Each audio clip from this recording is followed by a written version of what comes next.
الحمد لله وكفى وسلام على عباده الذين اصطفى أما بعد أعوذ بالله من الشيطان الرجيم بسم الله الرحمن الرحيم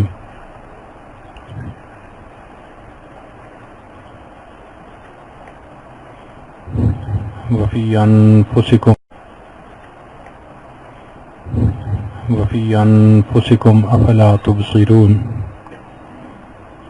سبحان ربك رب العزة عما يصفون وسلام على المرسلين والحمد لله رب العالمين اللهم صل على سيدنا محمد وعلى آل سيدنا محمد وبارك وسلم اللهم صل على سيدنا محمد وعلى آل سيدنا محمد وبارك وسلم اللهم صل على سيدنا محمد وعلى آل سيدنا محمد وبارك وسلم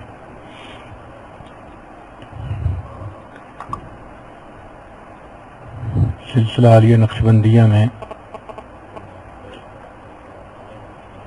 اللہ اللہ کے ذکر والے مراقبے پہلے ہیں، پھر اس کے بعد تحلیل کے اسباق ہیں۔ مقصود یہ ہے کہ انسان ساری دنیا سے کٹ کر اللہ کی یاد میں ڈوب جائے، اور پھر اللہ کا جو دھیان ذکر اس کے اندر ہوتا ہے اس کی بھی نفی کر دی جائے تاکہ نفی کامل نصیب ہو جائے۔ اس لیے ہمارے پہلے 7 اسباق مراقبے کے ہیں، 5 لطائف عالم امر، 2 لطائف عالم خلق۔ اس کے بعد پھر 2 اسباق تحلیل کے ہیں۔ پہلا سبق تحلیل خفی حبس دم کہلاتا ہے۔ حبس دم کا یہ مطلب کہ انسان اپنے سانس کو بند کر لے اور بند کیفیت میں تصور کی زبان سے 21 مرتبہ کم از کم لا الہ الا اللہ کہے۔ پھر اس کے بعد تحلیل لسانی ہے۔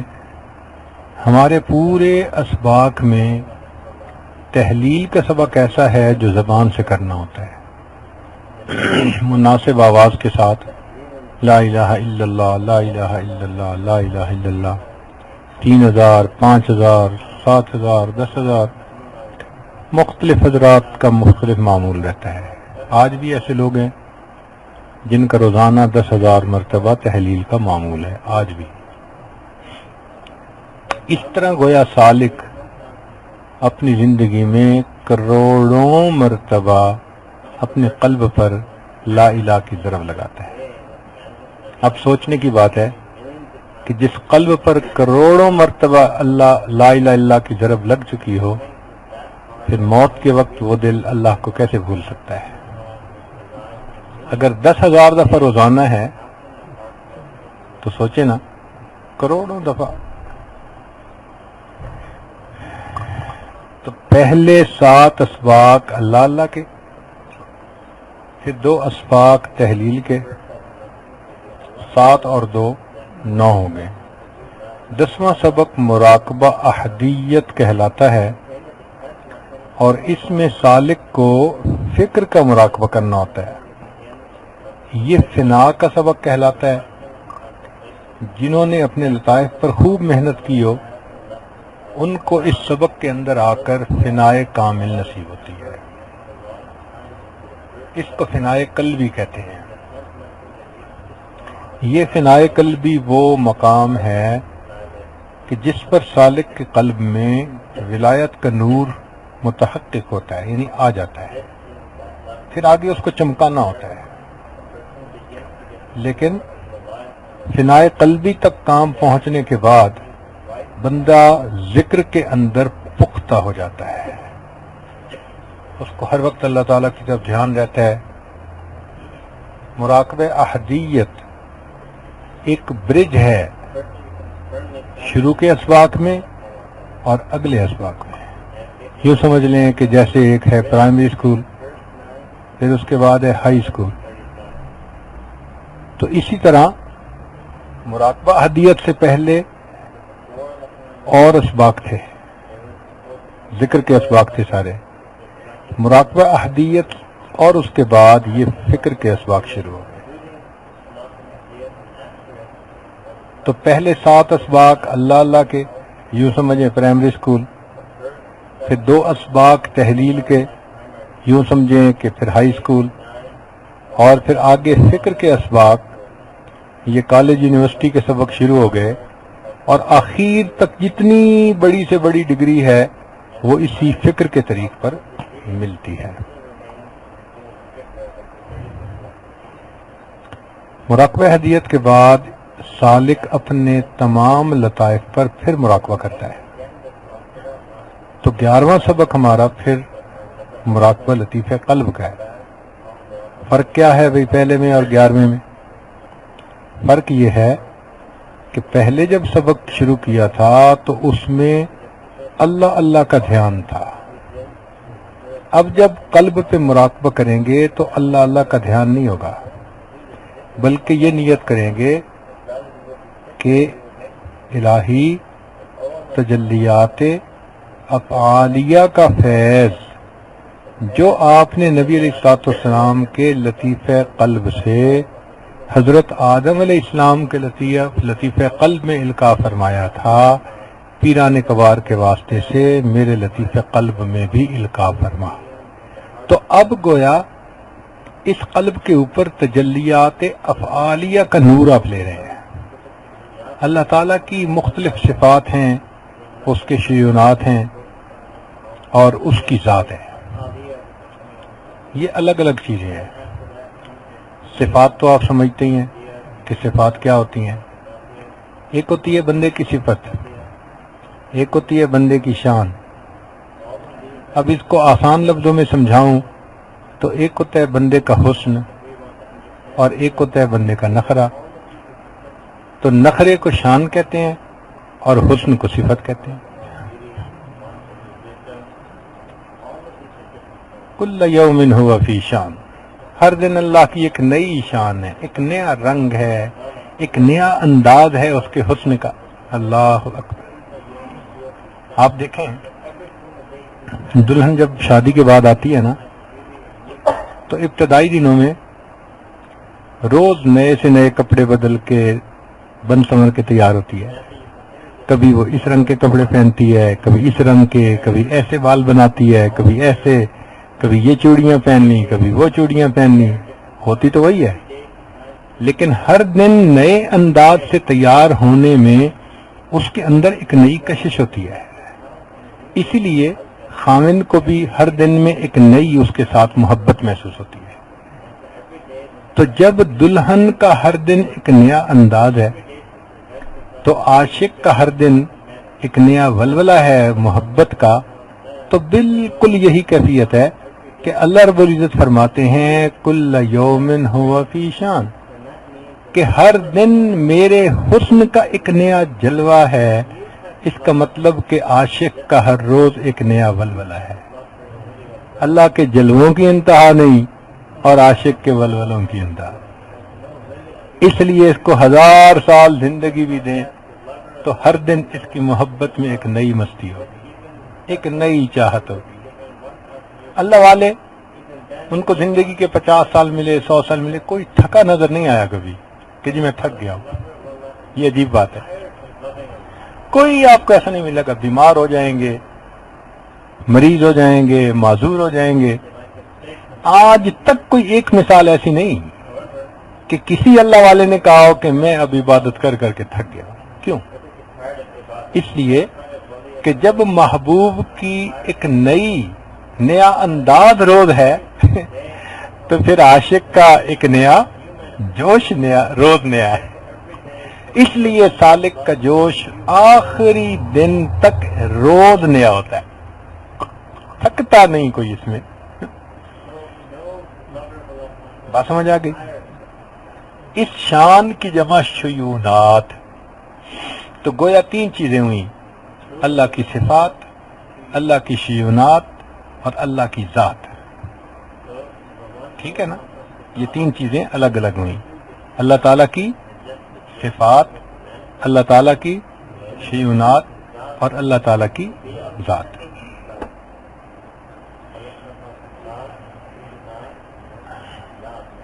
اور یہ جو ہم دوبارہ سبق شروع کرتے ہیں اس میں مختلف اسباق پر مختلف تجلیات وارد ہوتی ہیں. تو لطیف قلب جو ہے اس کے اوپر جو 11واں سبق ہے اس میں تجلیات افعالیہ کا ورود ہوتا ہے. کن کا ورود ہوتا ہے؟ کن کا؟ ہاں جی، کن کا ورود ہوتا ہے؟ تجلیات افعالیہ کا. تجلیات افعالیہ سے مراد کہ اللہ تعالیٰ فعال لما یرید. پوری کائنات میں فاعل حقیقی تو وہی ہے نا. فاعل حقیقی کون ہے؟ دیکھیں، بات کرنے کے 3 انداز ہوتے ہیں. کبھی تو انسان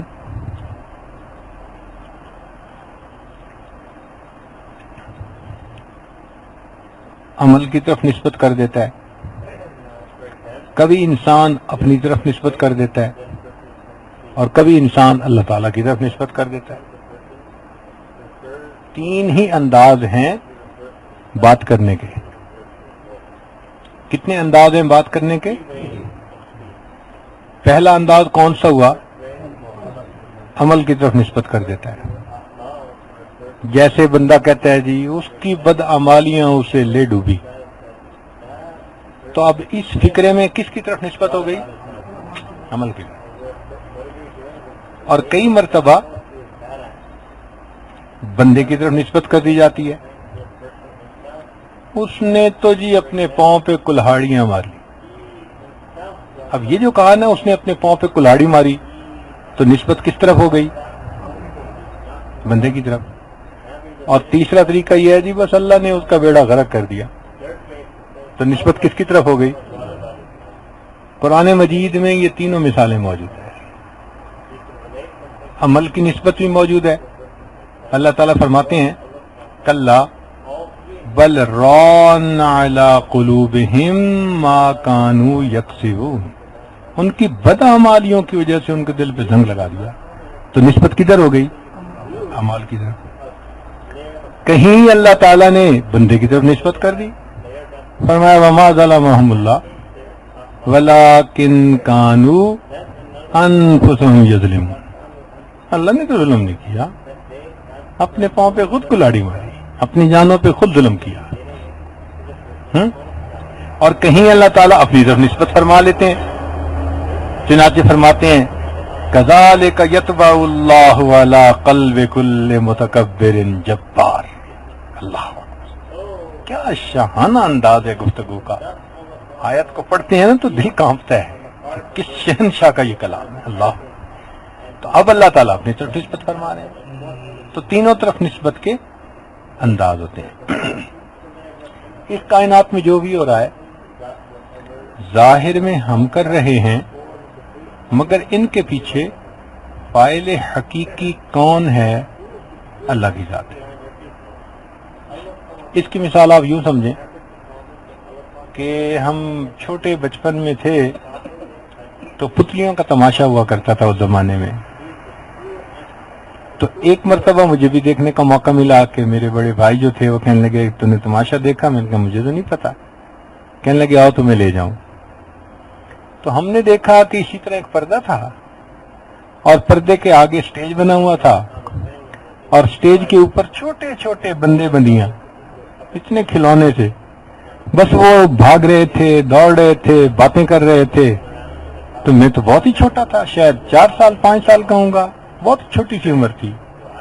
تو میرے لیے تو ایک نیا جہان تھا. تو میں تو غور سے ان کو دیکھتا رہا کہ یہ چھوٹے سے بندے کیسے بولتے ہیں. اور وہ پتلیاں کھیل رہی تھیں اور میں اس وقت سوچ رہا تھا ان کے دانت آئے ہیں یا نہیں آئے. اس لیے کہ اپنی عمر بھی ایسی تھی. اس عمر میں یہ کھیل دیکھا تھا. خیر اب وہ کھیل دیکھا تو ہم تو یہی سمجھتے رہے کہ بھئی یہ خود ہی دوڑتی ہیں، بھاگتی ہیں، کھیلتی ہیں.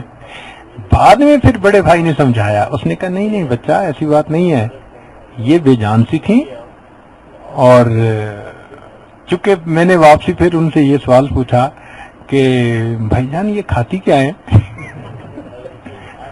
اتنی چھوٹی چھوٹی جو ہیں تو ان کو کیا کھلاتے ہیں یہ؟ تو اس نے پھر کہا کہ نہیں یہ بے جان ہے، اور ان کی ایک تار تھی جو تمہیں اندھیرے کی وجہ سے نظر نہیں آ رہی تھی، اور وہ پیچھے پردے کے ایک بندہ بیٹھا ہوا تھا، اس بندے کے ہاتھ میں کنٹرول تھا، وہ جس کو چاہتا تھا بھگاتا تھا، رلاتا تھا، ہنساتا تھا، بات کرتا تھا، اور آواز خود نکالتا تھا، تو تماشا نظر آتا تھا۔ تو ہمیں اس سے اندازہ ہوا کہ بھئی یہ کھیل تماشا تھا اس زمانے میں، چونکہ یہ سکرین کے تماشے اس زمانے میں نہیں ہوتے تھے الحمدللہ، تو اس وقت یہ کھیل ہوتے تھے۔ وہ کھیل ابھی بھی ذہن میں آتا ہے تو یوں محسوس ہوتا ہے کہ یہ دنیا میں جو بھی کچھ ہو رہا ہے ہماری حیثیت پتلیوں ہی کی مانند ہے، اور پیچھے فاعل حقیقی کون ہے؟ اللہ رب العزت کے ساتھ ہے، وہ فعال لما یرید ہے، جو چاہتے ہیں کرتے ہیں۔ یہاں تک بات سمجھ آ گئی؟ اب یہاں پر ایک سوال پیدا ہوتا ہے کہ اگر فاعل حقیقی اللہ تعالیٰ کی ذات ہے تو گناہ کرنے پہ بندے کی پکڑ کیسے، اور نیکی کرنے پہ جنت کیسے؟ کر تو اللہ رہے ہیں۔ اس کی مثال ایسے ہے کہ جیسے ایک بندے کے پاس ایک گٹھڑی پھولوں کی ہے اور ایک گٹھڑی گوبر کی ہے۔ اب ایک پہلوان اس کو کہتا ہے کہ بھائی تم ان میں سے چوز کر لو کیا کرنا ہے، جو تم چوائس کرو گے نا میں اٹھا کے تمہارے سر پہ رکھ دوں گا۔ اب جب بھی بات ہوتی ہے تو پہلوان ہمیشہ یہ کہتا ہے کہ میں نے اس کے سر پہ وہ گٹھڑی رکھی، لیکن لان تان جب کیا جائے گا تو پہلوان کو نہیں کیا جائے گا، اس بندے کو، کہ تو نے پھول کیوں نہ اٹھایا، تو نے گوبر اٹھا کے لے آیا۔ یہی بندے کی مثال ہے کہ نیکی اور برائی کی نیت بندہ کرتا ہے، پھر کرنے کی توفیق اللہ تعالیٰ اس کو دے دیتے ہیں۔ تو اس لیے خیر اور شر کا جو بھی کام ہو رہا ہے وہ اللہ ہی کے اذن سے رہا ہے، اس کے اذن کے بغیر کسی درخت کا پتا نہیں ہل سکتا۔ مگر بندے کو جنت ملے گی کہ تو نے نیکی کو چوز کیا، اور برائی کرنے پر دوزخ ملے گی کہ تو نے برائی کا ارادہ کیوں کیا۔ آگے توفیق تو اللہ دینے والا ہے، عمل کی توفیق من جانب اللہ ہوتی ہے، اس لیے کہا وما توفیقی الا باللہ، میری توفیق اللہ ہی کی طرف سے ہے۔ اس لیے مومن کو چاہیے کہ وہ خیر کی نیت رکھے، نیکی کی نیت رکھے اور نیکی کے کام کرے۔ اب فاعل حقیقی کون ہے؟ فاعل حقیقی کون؟ اللہ کی ذات۔ ہم ہیں اس عالم اسباب میں، ہمیں یہاں پر اسباب سے کام ہوتا نظر آتا ہے، جبکہ کر کون رہا ہے؟ مسبب الاسباب کر رہا ہے۔ بات سمجھ آ گئی؟ یہ ایسا ہی ہے کہ جیسے ٹونٹی کو کھولیں تو اس سے پانی آتا ہے، تو اب دیہاتی بندے نے پہلی دفعہ ٹونٹی دیکھی، پانی آنے لگا، تو اس کا جی چاہا کہ یہ میرے گھر میں بھی لگی ہوتی۔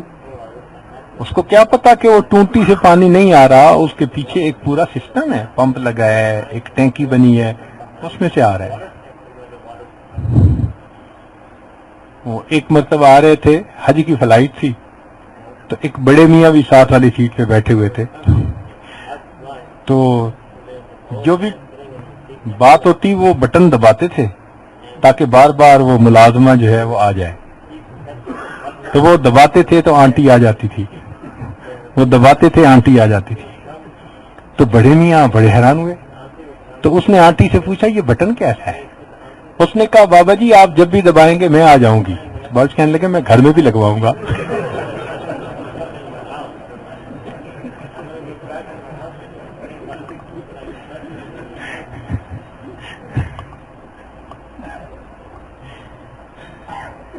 سبحان اللہ۔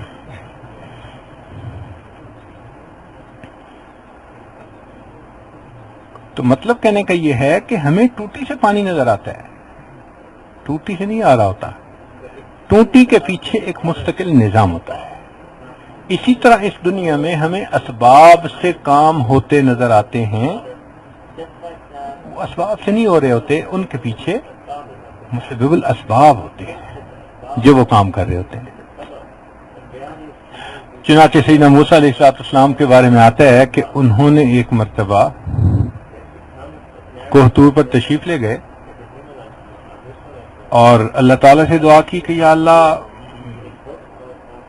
طبیعت ٹھیک نہیں ہے، بیماری ہے اور ٹھیک نہیں ہو رہی۔ فرمایا کہ میرے پیارے محبوب، میرے کلیم، فلاں درخت کے پتے کھا لیں، استعمال کر لیں۔ چنانچہ انہوں نے وہ جڑی بوٹی استعمال کی، ٹھیک ہو گئے۔ کچھ عرصہ گزرا، پھر وہی تکلیف ہوئی۔ اب سیدنا موسیٰ علیہ السلام گئے اور وہی جڑی بوٹی پھر استعمال کی، ہربل میڈیسن، تو اب کوئی فرق نہیں پڑ رہا۔ پھر کوطور پر جانا ہوا، عرض کیا اللہ وہ میڈیسن تو استعمال کر رہا ہوں، کوئی فرق نہیں پڑ رہا۔ تو فرمایا کہ ہمارے کلیم، ان پتوں میں شفا نہیں تھی، ہم نے اس وقت ان پتوں میں شفا رکھ دی تھی۔ شفا دینے والے تو ہم ہیں، ہم جہاں چاہیں رکھ دیں۔ اور واقعی کئی مرتبہ انسان دودھ پی کے موٹا ہوتا ہے اور کئی مرتبہ دودھ پی کے مر رہا ہوتا ہے۔ فوڈ پوائزننگ ہو گئی، دودھ پیا تھا، فوڈ پوائزننگ ہو گئی، بندے کی موت آ گئی۔ وہی دودھ جب اللہ چاہتے ہیں تو صحت کے ملنے کا سبب ہوتا ہے، اور جب اللہ چاہتے ہیں وہی بندے کی موت آنے کا سبب ہوتا ہے۔ تو اس کا مطلب یہ ہے کہ یہ تو برتن ہوئے، برتن میں پانی ڈال دو یا برتن میں شربت ڈال دو، یہ تو ڈالنے والے پہ منحصر ہے نا۔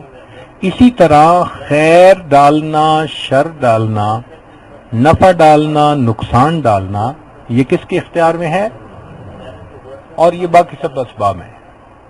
اللہ تعالیٰ چاہتے ہیں تو نفع کے نقشوں میں سے بندے کے لیے نقصان نکال دیتے ہیں، اور جب چاہتے ہیں تو نقصان کے نقشوں میں بندے کے لیے نفع نکال دیتے ہیں۔ یہ پکی بات۔ ہم نے اس کو ایک مرتبہ خود آزمایا۔ ہمارا اپنا ایگریکلچر کا کچھ کام ہے، کچھ سال پہلے کی بات ہے، تو اس میں سبزیاں وغیرہ لگتی ہیں، لوگ ہیں جو کرتے ہیں یہ کام، جیسے کسان لوگ کر رہے ہوتے ہیں۔ ہمارے جن لوگوں نے وہاں پر کیوکمبر لگایا تو ان کو کوئی 8 ایکڑ کیوکمبر لگانا تھا، اس میں سے 6 ایکڑ تو بالکل زمین تیار تھی، مگر 2 ایکڑ کے اوپر چاول لگے ہوئے تھے، رائس لگے ہوئے تھے، اور رائس میں نا پانی زمین میں کھڑا رکھنا پڑتا ہے۔ تو جب فصل کاٹی جاتی ہے تو زمین خشک نہیں ہوتی، اگلی فصل کاشت کرنے کے لیے انتظار کرنا پڑتا ہے۔ چنانچہ انہوں نے 6 ایکڑ میں تو وہ کیوکمبر لگا دیے اور 2 ایکڑ میں لگا ہی نہیں سکے۔ دعائیں مانگ رہے ہیں، اوپر سے موسم ٹھنڈا ہو گیا، پانی خشک نہیں ہو رہا، اور پانی بھی ماشاءاللہ چونکہ اس کے اوپر 4-6 انچ کھڑا رکھتے ہیں تو وہ کافی ہوتا ہے۔ تو اس کا اس پوزیشن میں آنا کہ جس میں نیا پودا ٹرانسپلانٹ کریں وہ مشکل، اور اگر پانی کے کیفیت میں اگر پودا ٹرانسپلانٹ کر دیں تو جو اس کی جڑیں ہوتی ہیں ان کی روٹ روٹننگ ہو جاتی ہے پانی کی وجہ سے، اور پودے مر جاتے ہیں، اس کا مطلب ہے نقصان ہے۔ لو جی، کام کرنے والے بار بار میرے پاس آئے کہ جی ہم نے 8 ایکڑ لگانا تھا اور 6 ایکڑ لگایا اور 2 ایکڑ تو ہم لگا ہی نہیں پا رہے، لگتا ہے کہ ہم شاید سیزن 2 ایکڑ کا فائدہ نہیں لے سکیں گے۔ ہم نے کہا بھائی کوشش کرو، انہوں نے بڑی کوشش کی، یہ وہ، خیر کوئی 10-20 دن لیٹ ہو گئے۔ جب تھوڑی زمین ٹھیک ہوئی تو انہوں نے ہمت کر کے اس کے اندر پنیری ڈال دی، سیڈلنگ جو تھی وہ ٹرانسپلانٹ کر دی۔ اب سیڈلنگ ٹرانسپلانٹ تو کر دی، وہ جیسے کی تھی وہ ویسی کی ویسی، اب سب پریشان ہیں، ماہرین کو بلا رہے ہیں، ان سے ڈسکس کر رہے ہیں، خود کتابیں پڑھ رہے ہیں، سمجھ کچھ نہیں آتا۔ جو 6 ایکڑ تھے وہ ایسے گرو کر رہے تھے پودے کہ جیسے ان کو کوئی نشہ ہوتا ہے، ان کے پھول آنے شروع ہو گئے، ان کے پھل آنے شروع ہو گئے، اس کو دیکھ کے حیران ہوتا تھا بندہ کہ اللہ نے کیسی بہترین فصل دی۔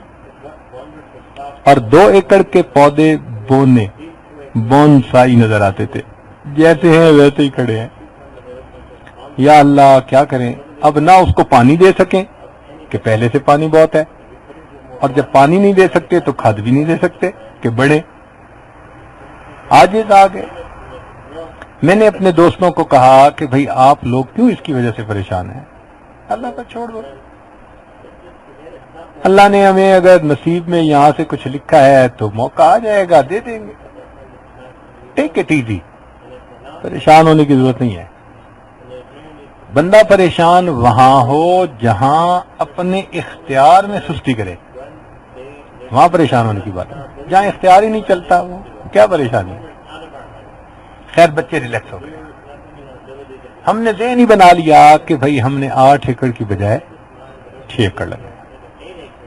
6 ایکڑ کو دیکھتے دل خوش ہو جاتا۔ اللہ کی شان دیکھیں کہ جب وہ 6 ایکڑ کی فصل خوبصورت بہترین تیار ہو گئی کہ دیکھنے والوں کی آنکھیں ٹھنڈی ہوتی تھیں، این اس وقت کے جب نکال کے اس کو مارکیٹ میں بھیجنا تھا اس کا ریٹ وہاں سے یہاں گیا۔ پہلے کیوکمبر بک رہے تھے 40 روپے کلو فرض کرو، اب ان کی قیمت ہو گئی 2 روپے کلو۔ حیران، سب پریشان، بوریوں کی بوریاں بھر کے جا رہی ہیں اور اس کا ریٹرن کچھ بھی نہیں، اتنا بھی ریٹرن نہیں کہ خرچہ پورا ہو سکے، لوگوں کی تنخواہیں، لوگوں فرٹیلائزر، پانی، بل، خرچہ ہی نہیں نکلا۔ بچے پھر پریشان کہ جی یہ کیا بنا؟ ہم نے کہا بھئی یہ تو رزق کی بات ہے، آپ فکر مت کرو، آپ نے اپنی محنت کی، مطمئن رہو۔ 6 ایکڑ سے یوں سمجھ لیں کہ بمشکل ہمیں 50% خرچہ ملا جو ہم نے کیا تھا اس کے اوپر، 50%، وہ بھی پورا نہیں، گویا ہمارا خرچہ بھی آدھا نقصان میں۔ اللہ کی شان دیکھیں کہ وہ ریٹ نیچے رہا، 1 مہینہ اس میں لگ گیا، اور جب ریٹ تھوڑا اوپر آہستہ آہستہ آنے لگا تو وہ پودے جو 2 ایکڑ کے کھڑے ہوئے تھے نا، انہوں نے بھاگنا شروع کر دیا۔ اب ہم ان کی گروتھ دیکھ کے حیران ہو رہے ہیں، اس پہ پھول آ رہے ہیں، اس پہ پھل آ رہے ہیں، اور اللہ کی شان کہ جب 2 ایکڑ کا پھل مارکیٹ میں جانے لگا 2 روپے کی بجائے 60 روپے اس کا ریٹ ہو گیا تھا۔ 2 ایکڑ نے ہمیں 10 ایکڑ سے زیادہ ریٹرن دیا۔ تو میں نے پھر دوستوں کو وہاں کھڑے ہو کر یہ بات سمجھائی، میں نے کہا دیکھو اللہ تعالیٰ چاہتے ہیں تو نفع کے نقشوں میں سے تمہارے لیے نقصان نکال دیتے ہیں، اور نقصان کے نقشوں میں سے تمہارے لیے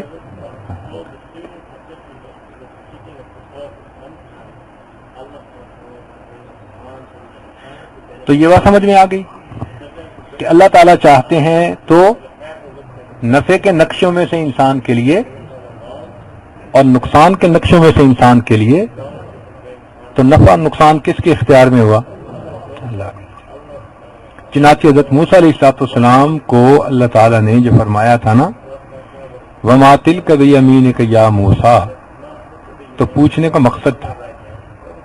اللہ تعالیٰ کو تو معلوم ہے کہ یہ کیا ہے، وہ تو خالق ہیں ہر چیز کے، ہر چیز کو جانتے ہیں وہ، مگر پوچھا، کیوں پوچھا؟ ان سے کہلوانا مقصد تھا۔ آپ کے دائیں ہاتھ میں کیا ہے ذرا بتائیں؟ یہ عصائی، اللہ یہ ایسا ہے، اتوکا علیہا، ٹیک لگاتا ہوں، واہش بہا علی غنمی، بکریاں ہانکتا ہوں، ولی فیہا معارب اخری، اللہ بڑے فائدے ہیں اس میں میرے لیے. تو یہ کہلوا دیا کہ اس میں تمہارے لیے بڑے فائدے ہیں. جب حضرت موسیٰ علیہ السلام نے کہہ دیا کہ بڑے فائدے ہیں، فرمایا القھا یا موسیٰ، اے ہمارے پیارے کلیم ذرا اس کو زمین پہ ڈال دیجیے. فالقاها فاذا هي حیۃ تسعى، تو اژدہا بن گیا. جب اژدہا بن گیا فاوجس فی نفسہ خیفۃ موسیٰ، اب موسیٰ علیہ السلام اپنے دل میں خوف کھا رہے ہیں، کیا مصیبت، یہ کیا بن گیا. لا تخف خذها ولا تخف، موسیٰ علیہ السلام اس کو آپ اٹھا لیجئے، ڈریے نہیں. سنعیدها سیرتها الاولی، پہلے والی اس کو سیرت دے دیں گے. چنانچہ ہاتھ لگایا تو وہ پھر عصا بن گئی.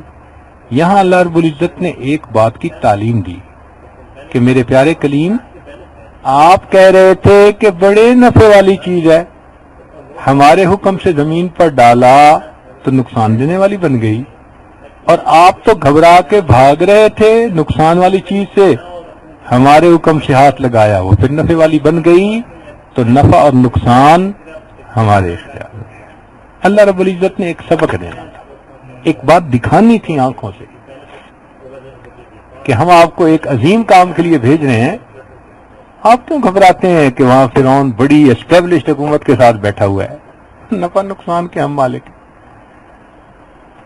آپ کیوں گھبراتے ہیں. تو اللہ رب العزت نے یہ بات اپنے پیارے پیغمبر علیہ السلام کو سمجھا دی. تو اب یہ بات کلیئر ہو گئی نا کہ کائنات میں جو چیز نظر آ رہی ہے یہ برتن ہیں، اور ان برتنوں میں نفع کو رکھنا، نقصان کو رکھنا، عزت کو رکھنا، ذلت کو رکھنا، یہ کس کا اختیار ہے؟ یہ اللہ کا اختیار ہے. اچھا، یہاں پر میں اپنے ٹاپک سے ہٹ کے تھوڑی سی بات بھی کر دوں کہ اگر آپ اللہ پہ توکل رکھیں گے تو جو اسباب آپ کو غم کے نظر آ رہے ہوں گے اللہ تعالیٰ انہی کو آپ کے لیے خوشی کا سبب بنا دیں گے.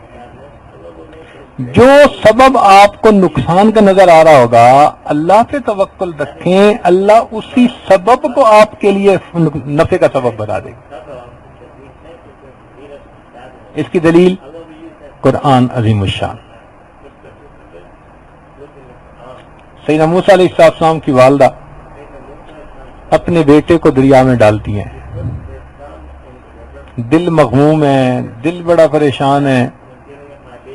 وَأَصْبَحَ فُؤَادُ أُمِّ مُوسَىٰ فَارِغًا، موسیٰ علیہ السلام کی والدہ نے بڑے ٹوٹے دل، مغموم دل کے ساتھ صبح کی مس کر رہی تھی اپنے بیٹے کو. کیوں دل مغموم کیوں تھا؟ بیٹے کو پانی میں ڈالا تھا.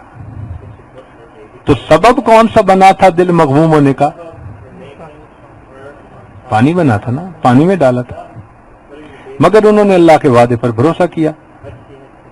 تو بھروسہ کرنے کا نتیجہ کیا نکلا کہ اللہ رب العزت اگر چاہتے تو فرعون کو زمین میں دھسا سکتے تھے جیسے قارون کو دھسایا تھا، مگر اللہ تعالیٰ نے زمین میں نہیں دھسایا. کیا کیا؟ پانی میں ڈبویا. کیوں؟ کہ میری بندی تجھے غم ملا تھا اس پانی سے، مگر تو نے ہم پر توکل کر لیا، ہم نے اسی پانی کو تمہارے لیے خوشی کا سبب بنا دیا. جہاں سے غم ملے گا میں وہیں سے تمہیں خوشی دوں گا. غم اور خوشی میرے اختیار میں.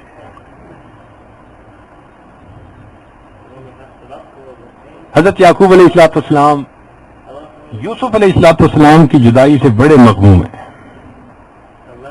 یا اسفا علی یوسف، بہت مغموم ہے.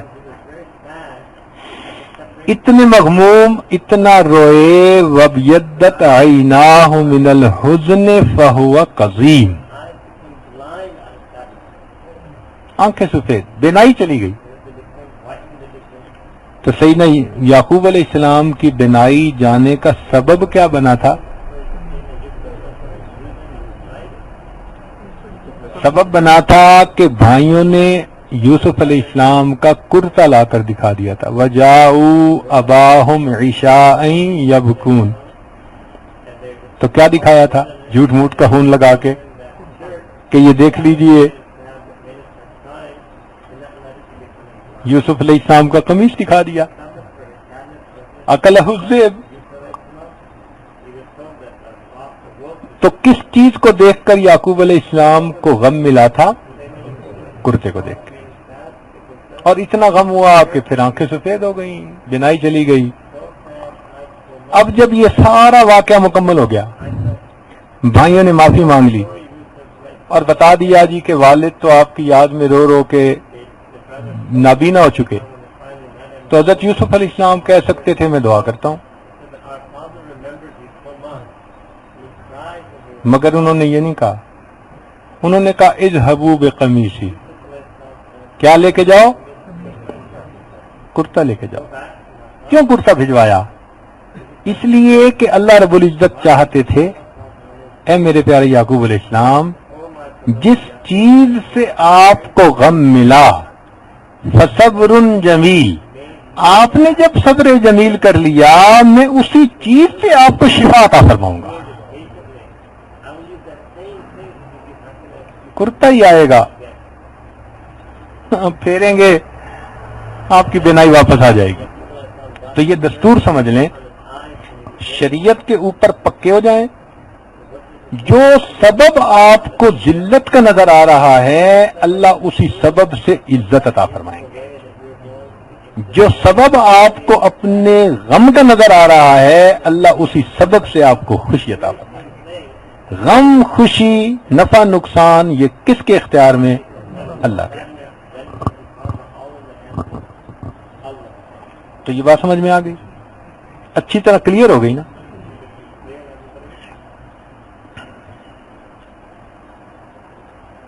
ہمارا یہ جو سبق ہے 11واں، اس میں سالک تجلیات افعال کا فیض اپنے قلب پر لیتا ہے، اور ان تجلیات کا فیض ملنے سے سالک کے اندر یہ یقین پختہ ہو جاتا ہے کہ فاعل حقیقی اللہ رب العزت کی ذات ہے. اس کو کوئی دوسرا فاعل نظر ہی نہیں آتا. اس کے دل میں یہ یقین بیٹھ جاتا ہے کہ اللہ سب کچھ کر سکتے ہیں چیزوں کے بغیر، اور چیزیں کچھ نہیں کر سکتی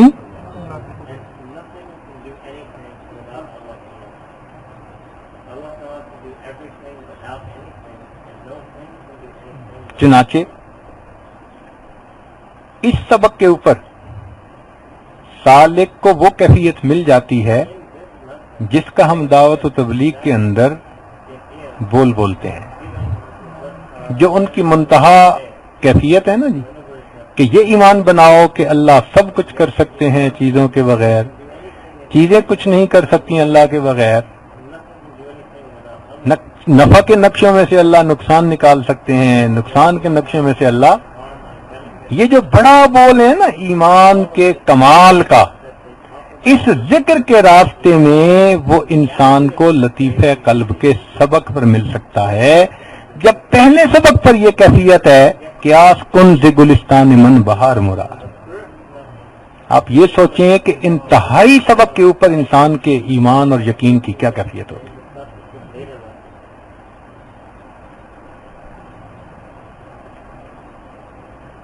کہ پہلے سبق پر یہ کیفیت مل رہی ہے، اگر مکمل ہوتا ہے تو جو اسباق 33 بنائے گئے ہیں پھر ان 35 اسباق پہ بندے کے یقین اور ایمان کی کیا کیفیت ہوتی ہے. چنانچہ اس سبق کو جو سالک کرتا ہے تو اس کا ایفیکٹ اس کے اوپر یہ ہوتا ہے کہ مخلوق سے نگاہ اس کی ہٹ جاتی ہے، خالق کے اوپر اس کی نظر جم جاتی ہے. خالق ہی کو وہ ہر کام کا فاعل سمجھتا ہے. بات کی سمجھ آ گئی؟ کیوں جی اس بات کی سمجھ آ گئی؟ اب یہاں پر ایک سوال پیدا ہوتا ہے کہ ایک بندہ لطیفہ قلب کے موقع پر واپس آ رہا تھا سیر من اللہ کے ساتھ اور عالم امر میں رک گیا، تو اس کی بھی تو توجہ اللہ کی طرف ہوتی ہے، حالانکہ وہ پہلے سبق پہ تھا. اور یہ 11ویں سبق والے کو بھی آپ کہہ رہے ہیں جی کہ اس کی توجہ اللہ کی طرف ہوتی ہے، تو فرق کیا ہوا؟ بات سمجھ میں آ رہی ہے؟ سوال ہے نا کہ پہلے سبق پہ بھی اس کو عروج ہوا تھا، پھر نزول میں وہ اٹک گیا رستے میں، تو عالم امر میں رہ گیا، تو اب توجہ اللہ کی طرف اسباب ہے ہی نہیں. اور 11ویں سبق میں بھی آپ آ کے وہی کہانی سنا رہے ہیں کہ جی اللہ کی طرف نظر اٹھ جاتی ہے اور جم جاتی ہے اور مخلوق سے نظر ہٹ جاتی ہے، تو فرق کیا ہوا؟ فرق یہ ہے کہ یہ جو بندہ ہے جو 11واں سبق کر رہا ہے، یہ عالم اسباب میں آ چکا، اس کی ظاہر کی زندگی اسباب کے مطابق ہوگی، باطن کی نظر اللہ کے اوپر ہوگی. جبکہ وہ پہلا جو بندہ تھا اس کا ظاہر اور اس کا باطن دونوں مغلوب الحال بندے والے ہوں گے، سب مخلوق سے ہٹا کٹا ہوا ہوگا. یہ دونوں میں فرق ہے. تو اس سبق میں سالک کی توجہ اللہ کی طرف. یہ بات سمجھ میں آ گئی؟ جب بندہ ہر کام کے پیچھے سمجھتا ہے کہ اللہ نے کیا، تو اب اس پر کچھ بندے پر اثرات مرتب ہوتے ہیں. توجہ فرمائیں ذرا، بندے پر کیا مرتب ہوتے ہیں؟ اثرات مرتب ہوتے ہیں. اثرات کیا مرتب ہوتے ہیں کہ مخلوق سے امیدیں بندے کی ختم ہو جاتی ہیں، اور ساری امیدوں کا منتہا مرکز کون بن جاتا ہے؟ مخلوق پہ امید ہی نہیں رہتی. وہ سمجھتا ہے کرنا تو سب اسی ذات نے ہے، لہذا نظر کس پر ہوتی ہے؟ اللہ. دوسری بات یہ کہ مخلوق سے گلہ ختم ہو جاتا ہے. مخلوق سے کیا ختم ہو جاتا ہے؟ بھائی اگر کوئی بندہ گالیاں دے رہا ہے تو وہ یہ نہیں سمجھتا کہ یہ گالیاں دے رہا ہے، وہ کہتا ہے یہ دلوا رہا ہے.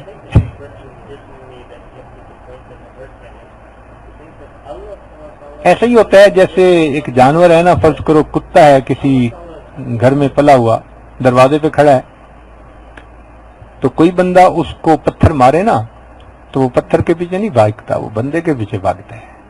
اس جانور کو بھی پتہ ہے کہ یہ پتھر تو بے جان چیز ہے جو اس نے پھینکا ہے، اصل تو یہ ہے نا، تو وہ اس کے پیچھے بھاگتا ہے. بالکل یہی حال سالک کا ہوتا ہے کہ کوئی بندہ آ کر اس کو ذلیل کرے، بے عزت کرے، تو وہ اس بندے سے خفا نہیں ہوتا، وہ سمجھتا یہ تو پتھر ہے، اصل میں تو پھینکنے والا ہے، بھیجنے والا ہے، بھیج کے مجھے ذلیل کروایا گیا ہے، اللہ نے کروایا ہے. اس کی نظر کس پر جاتی ہے؟ تو مخلوق سے اس کو کوئی شکایت ہی نہیں رہتی. اور اگر اس کی کوئی آ کر تعریفیں کرتا ہے تو وہ پھولتا نہیں. کیوں نہیں پھولتا؟ کیوں نہیں پھولتا؟ یہ نہیں تعریف کر رہا اللہ تعالیٰ اس کی زبان سے. تو جب یہ کیفیت ہو جاتی ہے تو اس کو صوفیاء کی ٹرمینالوجی میں یوں کہتے ہیں کہ اس سبق کی کیفیات کو پورا کرنے پر سالک کی نظر میں مخلوق کی مدح اور ذم برابر ہو جاتی ہے. اس سبق کو کرنے سے سالک کی نظر میں مخلوق کی مدح اور ذم برابر.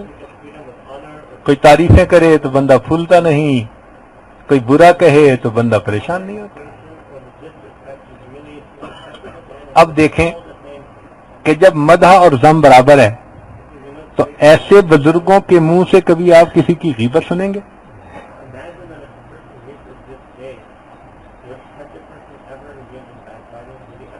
جب ان کے ذہن میں ہی نہیں ہے کہ اس نے یہ کیا تو وہ کیوں اس کی غیبت کریں گے؟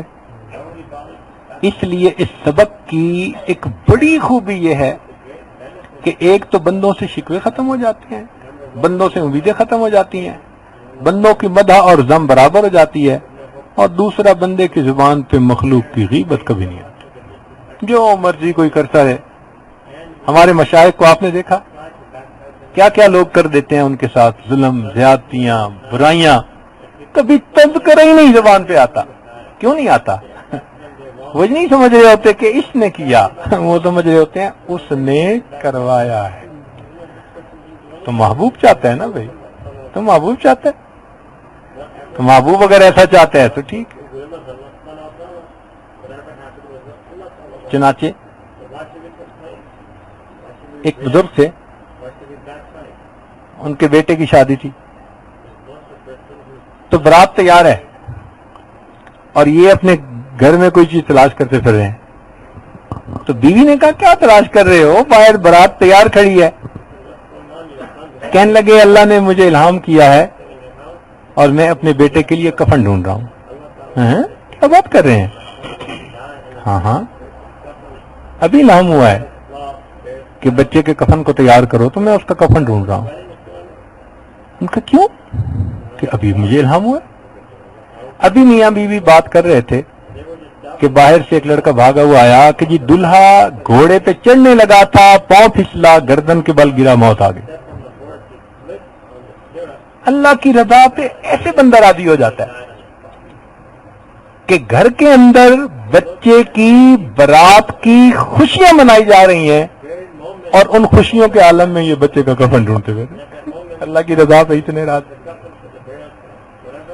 تو اس سبق کی ایک خوبی یہ بھی ہے کہ بندہ پھر جب ہر چیز کو اللہ کی طرف سے سمجھتا ہے تو پھر اللہ کی رضا میں راضی ہو جاتا ہے۔ لہذا خوشی کے عالم میں اس کو پریشانی نہیں ہوتی اور غم کے عالم میں اس کو پریشانی نہیں ہوتی۔ نہ خوشی اس کو شریعت سے باہر کر دیتی ہے، نہ غم اس کو شریعت سے باہر کر دیتی ہے۔ واہ میرے مولا، کیسا ایمان ملتا ہے سالک کو۔ چنانچہ ایسا بندہ شیطان بدبخت کے ہتھ کنڈوں سے بھی محفوظ۔ چنانچہ امام ربانی مجد الثانی رحمۃ اللہ علیہ اپنے مکتوبات میں لکھتے ہیں، فرماتے ہیں کہ ایک بزرگ تھے، انہیں شیطان نظر آیا۔ یہ بدبخت بڑا ہی دبلا پتلا سمارٹ ہوا تھا اور بڑے جال کندھے پہ اٹھائے ہوئے اور جا رہا تھا۔ بندے نے پوچھا کہ بھئی کیا مسئلہ ہے، پتلے بھی بڑے ہو اور جال بھی بڑے لیے جا رہے ہو؟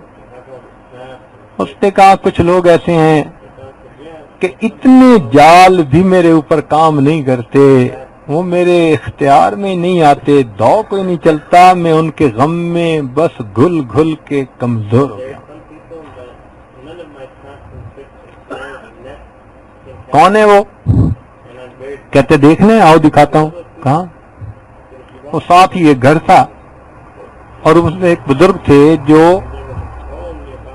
کھڈی پہ کپڑا بنتے تھے۔ کھڈی کے اوپر کیا بناتے تھے؟ مشین پہ کپڑا بنا۔ اب جو کپڑے بناتے ہیں نا ان کے لمبے لمبے دھاگے ہوتے ہیں اور دھاگے سے کپڑا بنتا ہے پھر۔ تو وہ بیٹھے ہوئے بس اپنا کپڑا بنا رہے ہیں، کھڈی چلا رہے ہیں۔ اب یہ شیطان جو تھا گدھے کی حالت میں آیا اور دوڑتا بھاگتا ہوا جو گیا اور لات مار کے ان کے سارے دھاگے توڑ دیے۔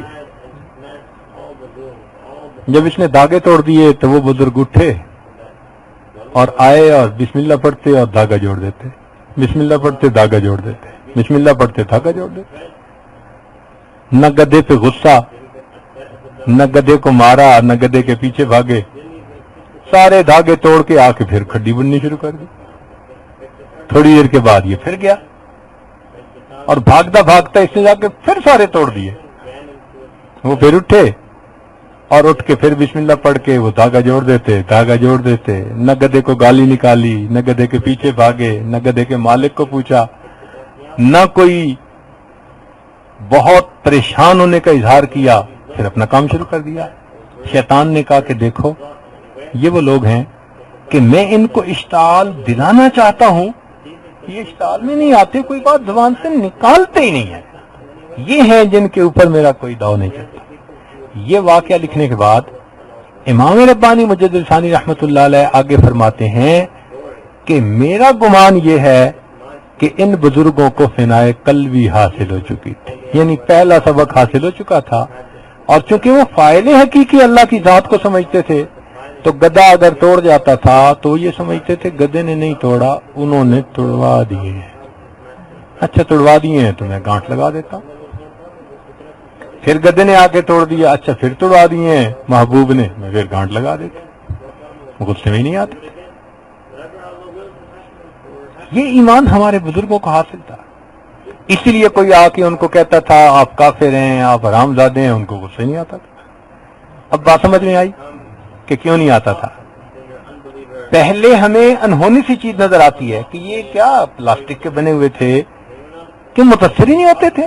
اب بات سمجھ میں آ گئی نا کہ بھئی کیوں ان کو غصہ نہیں آتا تھا، کہ وہ رکے کو پڑھ کے یہ سوچتے تھے بھیج دیا ہے اس محبوب نے کسی کو جو ہمیں یہ سنا رہا ہے، ٹھیک ہے سن لیتے ہیں۔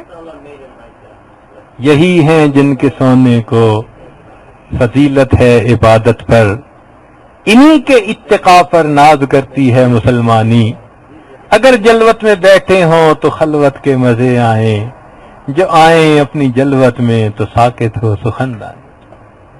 یہ ایمان اس سبق پر مل جاتا ہے۔ آپ سوچئے یہ بھی پہلا قدم ہے اس سلوک کا، تو جس سلوک کا پہلا قدم یہ ہے اس سلوک کا پھر آخری قدم کیا ہوگا؟ اس لیے ہمیں چاہیے کہ ہم طالب بن کر اس ایمان کو حاصل کرنے کی نیت سے کہ اللہ ہمیں بھی ایمان کی کوئی لذت مل جائے اور ہم بھی اس ایمان کے ساتھ آپ کی عبادت کر سکیں، آپ مہربانی فرما کر ہمیں یہ اپنی نعمتیں عطا فرما دیجیے تاکہ بندگی کا کچھ ہم بھی مزہ پا لیں، ورنہ تو جیسے آئے ہیں ویسے ہی واپس چلے جائیں گے۔ دنیا میں آنا آسان، صحیح معنوں میں انسان بن جانا بڑا مشکل کام، جو بنتا ہے یا بناتا ہے وہ پتہ پاتا ہے۔ تو یہ تجلیات افعالیہ کا سبق کرنے کے بعد اللہ رب العزت اپنے بندے کو یہ یقین، یہ ایمان، یہ توکل، یہ ہر چیز یہ عطا فرما دیتے ہیں، اور اگلے اسباق کی کیفیات اس سے الگ ہیں چونکہ تجلیات الگ ہیں۔ تو اب سوچئے کہ ہر سبق کی اگر تجلیات کا وہ سبق پورا ہوتا جائے تو بندے کو کیا کیا کچھ مل سکتا ہے۔ اب یہ سبق عبور کرنے سے جو کیفیات ملیں گی تو ویسے تو نہیں نہ مل سکتی، تو جو برکت کے لیے بیعت ہو جاتے ہیں یا برکت کے لیے پرچہ لکھ کے دے دیتے ہیں تو پھر وہ نام کی تو آگے نسبت چل پڑی لیکن نعمت تو کوئی نہیں نا اندر۔ اس لیے ہمارے سلوک میں سالک کو یہ عبور کرواتے ہیں۔ ہم نے کبھی نہیں اپنے مشائخ میں کسی سے سنا کہ بھائی 10-12 سال سے رابطہ بھی کوئی نہیں اور خط کے ذریعے کسی کو کہہ دیا کہ جی ہاں آپ اس سلسلے کو آگے شروع کر دیں، ہے ہی نہیں، تصور ہی نہیں ہے۔ جو آتا ہے آئے، محنت کرے، کھپائے، بیٹھے، جب تک عبور نہیں کرے گا ان مقامات کو۔ اس لیے اب شیخ کی صحبت میں رہنا کتنا ضروری، اور اب بات سمجھ میں آتی ہے کہ جس شیخ کی صحبت میں رہ کر یہ ایمان بندے کو مل سکتا ہے اس شیخ کی صحبت میں رہنا کتنا ضروری، اور پھر اس کا احسان کتنا ہوتا ہے کہ جو اس ایمان کے ملنے کا بندے کو سبب بنتا ہے۔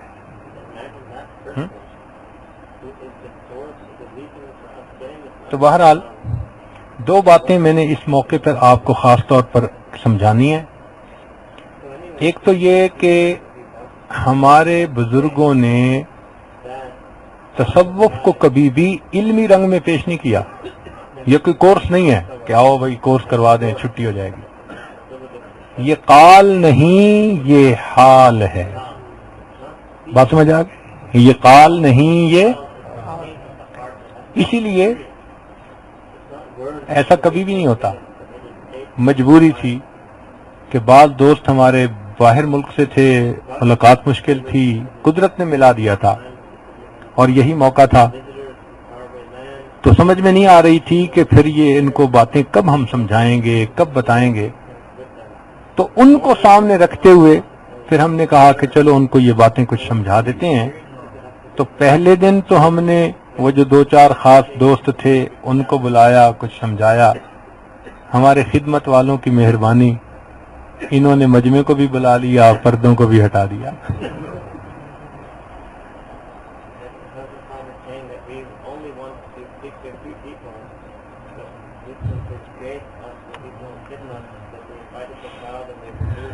چلیں جو اللہ کو منظور. تو بہرحال چند ابتدائی باتیں اس حاجت نے آپ کے سامنے بریف کی، مگر ایک لیول تک ہی بندہ کر سکتا ہے، اس سے آگے نہیں کر سکتے، کیونکہ جن کو لطائف کا ہی ابھی نہیں پتا وہ آگے تجلیات کے اسباب کو کیا سمجھ پائیں گے. تو جتنا کچھ بتا دیا اس کو آپ اچھی طرح کنسپٹ کو کلیئر کر لیں. اتنا کم از کم اندازہ آپ کو ہو جائے گا کہ یہ کرنے والا کام ہے، اور اس کے کرنے سے انسان کو کیا نعمت ملتی ہے، اور پھر زندگی انسان کی کیسے ہو جاتی ہے. یہ سودا آپ کو کسی اور دکان سے نہیں ملے گا، یہ انہی خانقاہوں سے ملے گا. یہ خانقاہوں میں بکتا ہے، انہی دکانوں سے ملتا ہے. اس کی مارکیٹ دوسری کوئی نہیں ہے، نہ مدارس سے ملے گا نہ کہیں اور سے ملے گا. اسی سودے کو لینے کے لیے حضرت مولانا قاسم نانوتوی رحمۃ اللہ علیہ، حضرت مولانا رشید احمد گنگوئی رحمۃ اللہ علیہ، انہوں نے بخاری شریف بھی پڑھ لی، سیاستہ بھی پڑھ لیا، اتنا علم حاصل کر لیا، لیکن اس سودے کو لینے کے لیے پھر انہیں حاجی صاحب کے پاس آنا پڑا. اس لیے آئے تھے. مسئلے پوچھنے ہوتے تو حاجی صاحب ان سے پوچھتے. اس کو لینے کی بات تھی، اس لیے وہ حاجی صاحب کے پاس آئے کہ حضرت آپ ہمیں یہ چیز دکھا دیجئے، سمجھا دیجئے. بہرحال اب آپ کو کم از کم یہ بات ضرور کلیئر ہو گئی ہوگی کہ جو بار بار کہتے ہیں کہ بھئی اپنے معمولات کریں، تو مراقبے میں بیٹھنا کتنا ضروری ہے. اور ہمیں آگے سے جواب ملتا ہے جی میں 2 منٹ کرتا ہوں اور 5 منٹ کرتا ہوں. تو کیا 2 منٹ اور 5 منٹ پہ یہ ایمان مل جائے گا؟ محنت کرنی پڑتی ہے. اس لیے گھنٹوں مراقبہ کریں، ڈٹ کے مراقبہ کریں، جتنا وقت ملتا ہے اتنا وقت مراقبہ کریں. یہ کیفیت ہو کہ دل ڈھونڈتا ہے پھر وہی فرصت کے رات دن، بیٹھے رہیں تصور جانا کیے. ایسی کیفیت ہو بندے کی. جب اس طرح جم کے مراقبے کریں گے نا، پھر یہ باطن کی نعمتیں آپ کو حاصل ہوں گی، پھر اس کی اہمیت کا پتہ بھی چلے گا. بہرحال دعا ہے اللہ رب العزت ہمیں یہ حال بھی عطا فرما دے تاکہ ہم ان کیفیات کے ساتھ زندگی گزاریں اور اپنے مالک کو خوش کر سکیں، اس کی رضا کو پا سکیں. اور ایک بات دوسری یہ کہنی تھی کہ کہیں کہیں بات کے دوران سمجھانے کے لیے یہ عاجز تذکرہ بھی کرتا رہا کہ ہمارے سلوک میں ایسا ہے اور دوسرے سلوک میں ایسا ہے.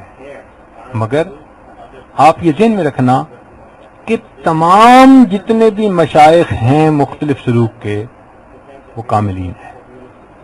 ہر سلسلے میں کاملین موجود ہیں. تو کبھی بھی تقابل نہ کرنا،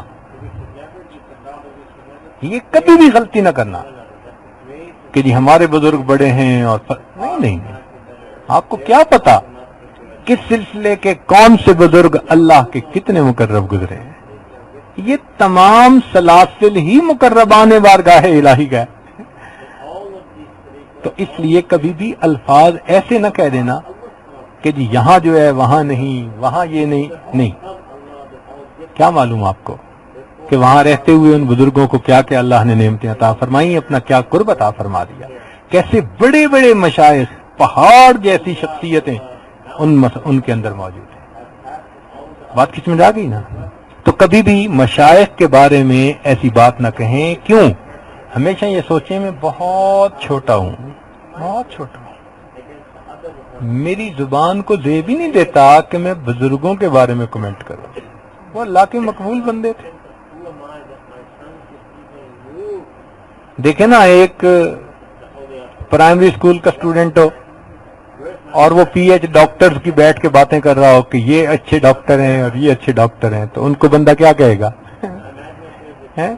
کیا پدی اور کیا پدی کا شوربہ، یہی کہے گا نا. تو ہماری مثال ایسی ہے کہ کچی پکی کے اسٹوڈنٹ ہیں اور ہم ان پی ایچ ڈگریز کے بیٹھے بات کر رہے ہوتے ہیں مشائخ کے بارے میں. کبھی تمام مشائخ سے محبت رکھیں، سارے مشائخ جو گزرے وہ کاملین ہیں اور وہ ہمارے ہی مشائخ ہیں، دوسرے نہیں ہیں، ہمارے ہی ہیں، ہمارے ہی بڑے ہیں. کیوں میں کہہ رہا ہوں ہمارے ہی بڑے ہیں؟ اس لیے کہ سلسلہ عالیہ نقشبندیہ اس میں تمام سلاسل کے مشائخ کے فیوضات شامل ہیں. امام ربانی مجدد ثانی رحمۃ اللہ علیہ نے یہ بات خود لکھی ہے. چنانچہ فرماتے ہیں کہ ایک مرتبہ فجر کے بعد میں اپنی مسجد میں بیٹھا ہوا تھا، ایک بزرگ آئے جن کا نام تھا شاہ کمال کیتھلی رحمۃ اللہ علیہ، کیتھل کے رہنے والے تھے. انہوں نے آ کے مجھے ایک جبہ دیا اور کہا کہ یہ جبہ پہن لیجیے. بیک گراؤنڈ یہ تھا کہ امام ربانی حضرت شیخ عبد القادر جیلانی رحمۃ اللہ علیہ ایک مرتبہ جنگل میں مراقبہ کر رہے تھے کہ یکدم ایک نور ظاہر ہوا. تو جب وہ متوجہ ہوئے تو ان کو بتایا گیا کہ آپ سے کئی سو سال کے بعد ایک ایسا فرد فرید پیدا ہوگا کہ جو نبی علیہ الصلوۃ والسلام کی سنت کو زندہ کرے گا، شرک اور بدعت کو ختم کرے گا اور سنت کو وہ جما دے گا اپنے وقت میں. تو شیخ عبد القادر جیلانی رحمۃ اللہ علیہ کو اس بات پہ بڑی خوشی ہوئی. چنانچہ انہوں نے اپنی جتنی بھی توجہات کمالات تھے ان کو اپنے ایک جبے کے اندر محلو کر دیا، ڈال دیا، سوک کر دیتے ہیں نا جیسے کسی چیز میں، وہ کر دیا اور اپنے بیٹے کے حوالے کیا اور کہا کہ بیٹے اس کو اپنے خاندان میں آگے چلاتے رہنا امانت کے طور پر، اور جب وہ بزرگ دنیا میں آئیں تو میری طرف سے یہ ہدیہ اور تحفہ ان کی خدمت میں پیش کرنا. چنانچہ امام ربانی مجدد ثانی رحمۃ اللہ علیہ کے دور میں جو قادریہ سلسلہ کے صاحب نسبت بزرگ تھے نا، اس لائن میں جو لڑی میں آ رہے تھے، وہ شاہ کمال کیتھلی رحمۃ اللہ علیہ تھے.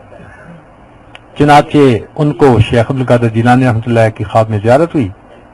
انہوں نے کہا بھئی جو امانت بھیجی تھی نا ہم نے، تو جن کے لیے بھیجی تھی وہ آ گئے ہیں، آپ ان کے حوالے کر دیں. انہوں نے اپنے دل میں سوچا کہ یہ ایک نعمت چلی آ رہی ہے، اگر کچھ عرصہ ہمارے ہی اولاد میں رہے تو کیا اچھا.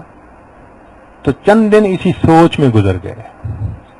تو دوسری مرتبہ بحالت غضبانی، غصے کی حالت میں خواب میں زیارت ہوئی. تو انہوں نے فرمایا کہ اگر تم اپنی نسبت کی سلامتی چاہتے ہو تو امانت کو ان تؤد الامانات الی اہلہا. جب ان کو یہ خواب آیا تو وہ اٹھے اور سفر کر کے سرہند پہنچے. فجر کی نماز کے بعد کا وقت تھا تو انہوں نے اس وقت یہ جبہ حضرت کے سپرد کیا. حضرت نے اس جبے کو زیب تن کیا. فرماتے ہیں کہ نقشبندیہ نسبت اور قادریہ نسبت کے درمیان آپس میں ایک دوسرے کے ساتھ غلبہ ہوا تو تھوڑی دیر کے لیے قادریہ نسبت غالب آئی. اب عالم ارواح میں قادریہ سلسلہ کے بزرگوں کی ارواح اور چشتیہ سلسلہ کے بزرگوں کی ارواح، ان کا ایک دوسرے کے ساتھ مکالمہ ہوا. نقشبندیہ سلسلہ کے بزرگ فرماتے تھے کہ یہ سلوک سیکھا ہے باقی باللہ رحمۃ اللہ علیہ سے. ہمارے سلسلہ کے یہ بزرگ ہیں. شیخ عبد القادر جیلانی رحمۃ اللہ علیہ نے فرمایا کہ میں نے سینکڑوں سال پہلے نسبت ان کی طرف بھجوائی تھی، آج وہ نسبت پہنچی تو میرا حق فائق ہے کہ یہ قادریہ سلسلہ کے بزرگ کہلائیں. ابھی یہ مکالمہ ہو رہا تھا کہ چشتیہ سلسلہ کی ارواح جو تھیں ان کا بھی وہاں ورود ہوا. تو چشتیہ سلسلہ کے بزرگوں نے یہ دلیل دی کہ ان کے والد جو تھے وہ چشتیہ سلسلہ کے تھے اور ایک مرتبہ چشتیہ سلسلہ کے ایک بزرگ ان کو ملنے کے لیے آئے تھے، تو اس وقت یہ بچے تھے، تو والد نے برکت کے حصول کے لیے اپنے بچے کو ان بزرگوں کی گود میں دیا تھا، تو ان بزرگوں نے ان کے لیے دعا بھی کی تھی، اور فرط محبت میں انہوں نے اپنی زبان ان کے منہ میں ڈال دی تھی۔ تو اس بچے نے جب زبان کو چوسا تھا تو چشتیہ سلسلہ کی نسبت کا فیض ان کے قلب میں منتقل ہو گیا تھا، اتنا کہ انہوں نے یوں کہا کہ بھائی کچھ تو ہماری اولاد کے لیے رہنے دو، کچھ تو ہماری اولاد کے لیے رہنے دو۔ تو انہوں نے کہا کہ بچپن سے چشتیہ نسبت منتقل ہو گئی تھی، تو یہ تو چشتیہ سلسلہ کے بزرگ ہونے چاہیے۔ اسی طرح سہروردیہ سلسلہ، تو چاروں سلاسل کے بزرگوں کی جو ارواح تھیں متمنی تھیں کہ یہ ہمارے سلسلے کے بزرگ کہلائیں، دلائل دیتے تھے۔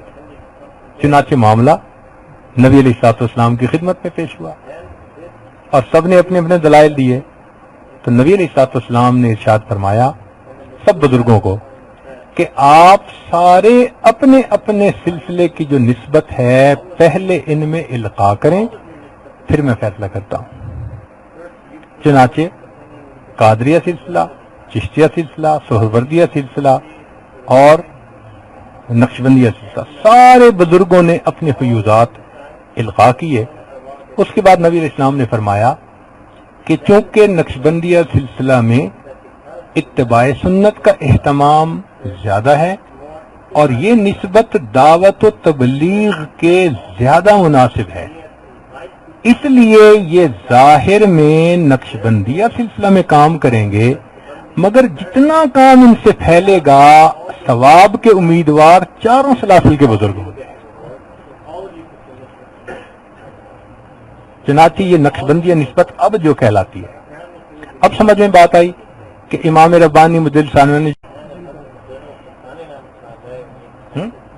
کئی دن سے ہمارے ایک دوست بحث کر رہے تھے کہ جی نقشبند بخاری رحمۃ اللہ علیہ کے ہاں 16 اسباق تھے تو 35 کیسے ہو گئے؟ 35 ایسے ہوئے کہ اللہ رب العزت نے اس نسبت کو کامل کر دیا، تمام بزرگوں کے کمالات کا جامع بنا دیا، یہ شان جامع بن گئی، یوں سمجھ لیں۔ اب اس کی وجہ سے پھر امام ربانی مجدد ثانوی رحمۃ اللہ نے پھر اسباق کو کھولا اور 35 تک بنا دیا۔ چنانچہ یہ مجدد الف ثانی یعنی 1000 سال جو تھے، اس میں جو فیض بھی امت میں ملے گا، جس کے قلب میں جائے گا، وہ نبی علیہ السلام کے قلب سے ہوتا ہوا امام ربانی کے قلب سے اس بندے کے قلب میں جائے گا۔ اس لیے اس سلسلے کے کام کا ثواب صرف نقشبندیہ سلسلہ کے بزرگوں کو نہیں ملتا، بلکہ چاروں سلاسل کے بزرگوں کو ملتا ہے۔ اس لیے پھر امام ربانی مجدد ثانوی رحمۃ اللہ نے اپنے مکتوب میں بڑا وضاحت کے ساتھ لکھا ہے کہ امام مہدی جو آئیں گے وہ بھی اسی نسبت کے حامل ہوں گے، باقاعدہ لکھا ہے انہوں نے۔ ہمیں پہلے بات سمجھ میں نہیں آتی تھی، لیکن اتنی بات تو سمجھ میں آتی تھی نا کہ وہ تشریف لائیں گے تو صاحب نسبت تو ہوں گے نا، تو نسبت چاروں میں سے کوئی نہ کوئی ایک تو ہوگی، تو چاروں میں سے جو بھی ہونی ہے یہ تو چاروں کا مجموعہ ہے۔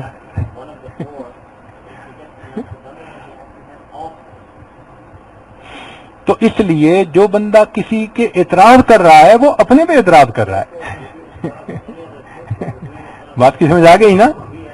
یہاں یہ نہیں ہے کہ یہ سلسلہ اور وہ سلسلہ، نہیں، یہ تو سب سلسلوں کا فیض ہے۔ یہاں ہمیں بھی اگر کچھ ملا ہے تو اس میں تمام سلسلے کے بزرگوں کا حصہ موجود ہے، تو ہم کیوں الفاظ یہ کہیں؟ ہم الفاظ نہیں کہہ سکتے۔ تو بات کی سمجھ آ گئی نا؟ کبھی مشائخ کا تقابل نہ کرنا، کبھی سلسلے کے اسباق کا اور اس کا تقابل نہ کرنا، سمجھانے کے لیے، چونکہ تھوڑے وقت میں مجھے سمجھانا تھا تو اس لیے مجھے کچھ آسان کر کے سمجھانے کے لیے بعض جگہ ایسی باتیں کہنی پڑیں، مگر وہ سمجھانے کی نیت سے تھیں۔ تو آپ ایک تو اس کو قال مت سمجھنا، یہ حال ہے۔ ہم نے جو یہ بات اس طرح سے بیٹھ کے کی، یہ مجبوری میں کی، یہ عذر تھا ہمارا۔ میں امید کرتا ہوں کہ اللہ تعالیٰ اس عذر کو قبول فرمائیں گے۔ اور دوسری بات یہ کہ مشائخ کے بارے میں ہمیشہ ادب اور احترام سے گفتگو کریں، اور کبھی بھی ایک سلسلے کو دوسرے پہ فضیلت دینے والا کام نہ کریں۔ ہم کچی پکی کے اسٹوڈنٹ ہیں، ہمیں پی ایچ ڈی ڈاکٹروں کی باتیں کرنے کا ذیل بھی نہیں دیتا، ہماری اوقات ہی نہیں ہے اتنی۔ تو یہ چند باتیں ذرا آپ کو بتا دیں، اور اس کو ادھر ادھر نیریٹ کرنے کی ضرورت ہی نہیں ہے کہ وہاں یہ ہوا اور یہ نہیں ہوا، کیا ضرورت ہے کہنے کی؟ بس اتنا کافی ہے کہ اللہ تعالیٰ نے ہمیں چند وہ باتیں جو پہلے نہیں سمجھ تھیں، اب اللہ تعالیٰ نے ان کی سمجھ عطا فرما دی۔ بات سمجھ آ گئی نا جی؟ اللہ تعالیٰ خیر فرمائے اور ہمیں یہ نعمتیں باقاعدہ ظاہر میں نصیب بھی فرما دے۔ تھوڑی دیر مراقبہ کر لیجیے۔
لا الہ الا اللہ محمد رسول اللہ۔ دعا کر لیجئے۔ سبحان ربی العلی وحب اللہم صلی علی سیدنا محمد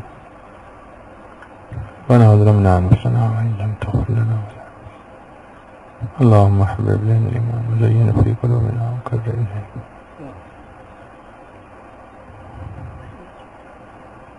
ربنا تقبل منا انک انت السمیع العلیم تب علینا انک انت التواب۔